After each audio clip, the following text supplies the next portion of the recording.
What's up, people? It's your boy, I'm Chris the Dom One, and I'm back with another video. Rate, comment, subscribe, and since you already subscribed to my channel, you might as well hit the notification bell, by the way. That way, you'll know when my next video or live stream goes down. The super chat feature is now enabled, so if you want to throw out a donation or two to your boy, that's cool. But if you don't, that's cool anyway. So enjoy this, lay back, kick it, and enjoy this free entertainment. All right. Now, with further ado, let's get into today's video. Oh, I got one more announcement. I don't know when, but I'm gonna start live streaming a little longer. I'm gonna try to make them an hour, 2-hour live streams. I'm tinkering over the ideals and things I'm gonna be talking about, and therefore you guys can enjoy this. You can enjoy your boy a little bit longer. All right. Now, with further ado, let's get into today's topic. Thanks for the thumbs up right off the rip, potato chip. All right. Trump. There's an article out there. I think it's on Complex Magazine. Yes, I remember you, sir. Sir, I remember you. Complex Magazine, I believe it is, where Trump, for the past couple of months now, it's really been going on a year, Trump has been trying to figure out ways the budget, trying to figure out how to adjust the budget. All right. Unemployment is not in a good place right now. And when you're talking about low-income families, they've been hit the hardest. Now, you know, everyone knows it's a numbers game, particularly in politics, all right? Let's just face facts and face reality. In the United States, there are more low-income families than high-income families, all right? Or wealthy families, okay? It's just the facts, okay? Wealth is only like 8 to 10% of the population, right? Not everyone in the United States is wealthy, right? The majority of us work 2, sometimes 3 jobs to make ends meet, all right? Or work overtime or what have you, all right? And then there are some people out there that are in situations, and I'll read your comment later, dude, I'm sorry about that.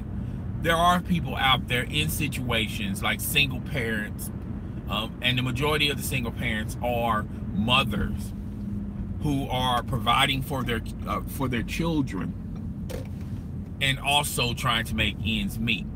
Okay, now we're not going to go into a lot of people do this. Well, you know, you knew your position from the get-go, so why would you want to bring a child in the world, and you know that you was having it rough before you even had your child? You know, Mother Nature is not on a schedule. Life happens, okay? Things happen, all right?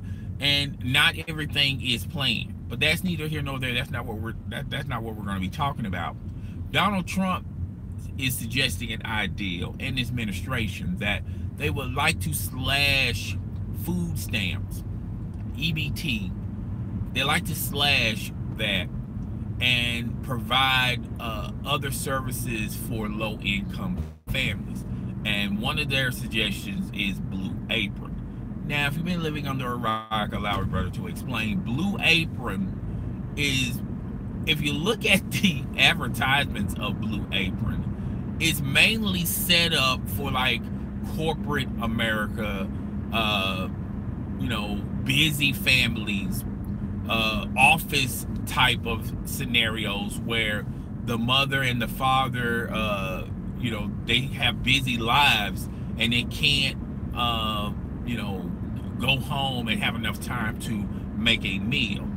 And that's how Blue Apron was set up in the beginning. I believe Blue Apron has been around But correct me if I'm wrong. I believe Blue Apron started reaching its pinnacle like 3 or 4 years ago, all right? Because you constantly see the ads on television as well as streaming services, and who were their audience that they were catering to.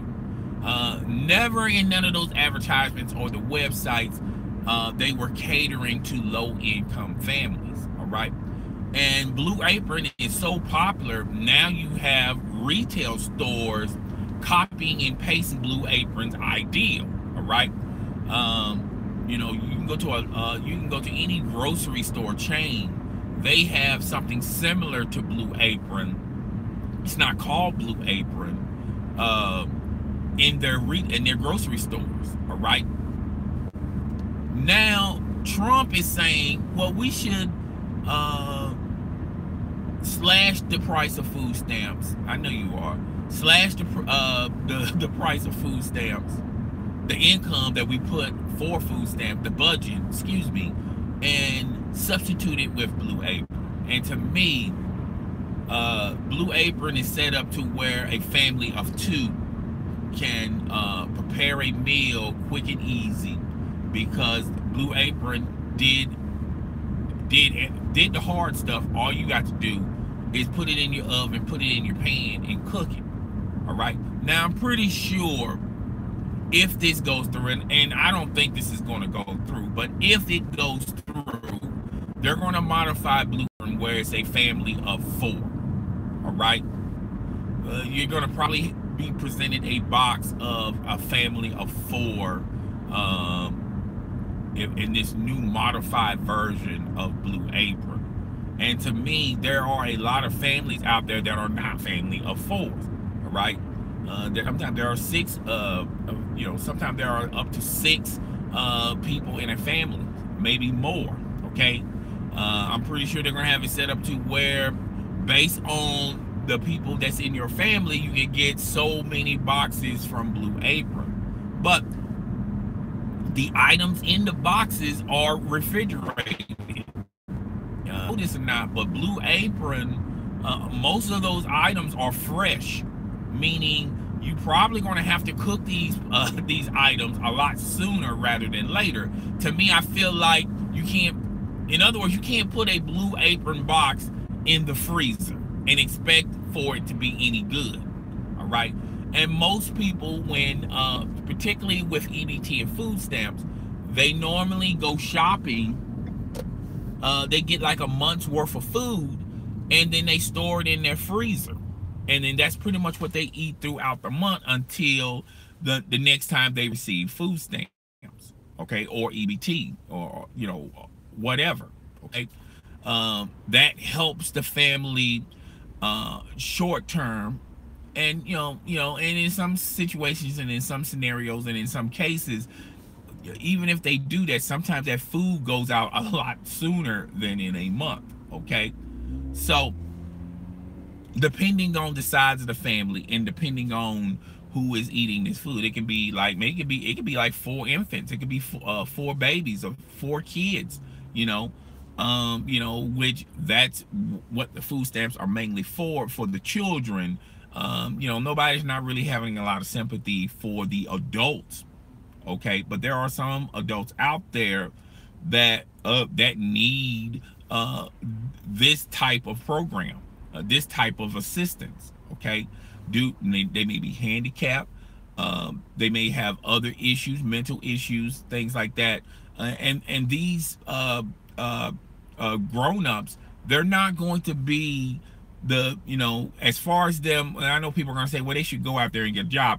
Some of these grown-ups are in situations where they're not going to be the pick of the litter at a lot of jobs. A lot of jobs are going to bypass. They're going to exit stage left on these individuals because these individuals have problems. And when you look at the overall scope of things, they're probably not going to be a large beneficial factor for that corporation, even though a lot of corporations don't advertise this, but they do hire handicaps. There's like a number that they would like to have in each corporation, or individuals with certain needs, okay, that that have they try to hire a group of those individuals, and they get to write it off on their taxes, okay. A lot of corporations are not going to tell you that, because it's kind of slimy, it's kind of grimy, it's kind of grimy from a perspective of, well, the only reason why you're hiring this individual because this individual have is lacking or needing a special assistance, okay, or handicap, things of that nature. All right. So back to what I was talking about. Yeah, I think Trump, and the problem with Trump and his staff is that it's quite obvious and simple. They do not understand the logic of low income America. Okay. There are people out there that are every day trying to make ends meet, and the Trump administration cannot do not understand those certain individuals, because they were never put in a position to. I feel like the best way you can really understand an individual or a group is you evolve yourself into their structure, into their system. Okay. And I don't know why this guy's blowing his horn, but it is what it is. You but that's what goes on in corporate America. All right. Particularly with the Trump administration. And a lot of people who voted for Trump don't understand that logic either. And when you try to explain it to them, they have a hard time understanding your point of view. All right. Their bigger picture is making making the country value better by tackling the income, the revenue that this country makes. And the problem is, we're probably the only country that when it comes to charity, we send bags of monies to less fortunate countries out there. We even provide services for less fortunate countries out there. We even share some of our technology, things of that nature. So when you hear somebody say the country is in bad times, you gotta look at them with a chop and screwed face, like, well, what are you talking about? Okay. No, we're not in good standings like we once was 20 years ago, but we're not at the point where we're going to be ending up like these low poverty countries that we donate and help and provide and things of that nature. Okay. And when Trump and his administration comes up with these ideals, it comes across as you don't understand their side of the story. All you're caring about is, cutting dollars. If we save a little bit here, we'll make more in the long term. And Trump has a lot of things on his shoulder. He promised the voters who voted for him that he was going to make America great again. He spent his whole entire life in corporate America, and people felt like, well, that's the best qualifications of Donald Trump. He understands Wall Street, corporate America, things of that nature. But the practices and the tools they use, particularly in Wall Street and in retail, real estate and mogulism, those tools are only applied from a perspective of an individual. All right. And you can't utilize those same tools to make a country better. It'll make the individual better, but it won't make the country better. And A lot of people slowly but surely is understanding, and some people even stated that, and slowly but surely you hear this. Well, I thought Trump would be a good candidate, but after watching him and after seeing what he has done thus far, he's not qualified for the true perspective of a president. All right. A president has to be a goodwill ambassador. A president has to have the pulse of the nation, understand the pulse of the nature, and he has to understand different perspectives. The Wall Street perspective, corporate America perspective, the overseas market perspective, okay, and the low income perspective, right? I think Donald Trump understands some of those avenues, but he really doesn't understand the low income side of things because he's never considered himself a low income. He's never been in a position where he was considered a low income type of person. And the administration that he hires, well, no wonder that he hires them, he appoints them, and then after a couple of months later, he either moves them to other departments or he fires them. Okay, so there's no consistency or no chemistry that you're building with your administration because you're always having moving parts. Okay, but back to this proposal of Blue Apron.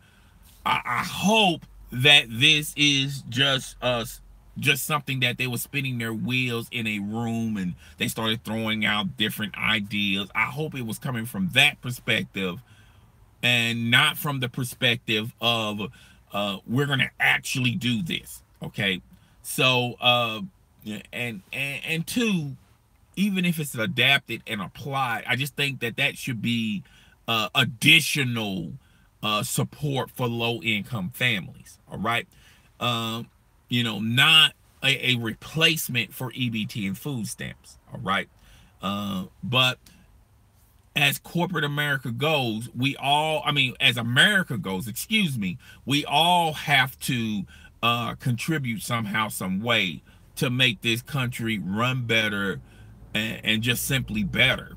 Okay. And I'm not saying low income families shouldn't contribute and shouldn't make sacrifices like working America do, or Wall Street, or wherever you want to label those other entities.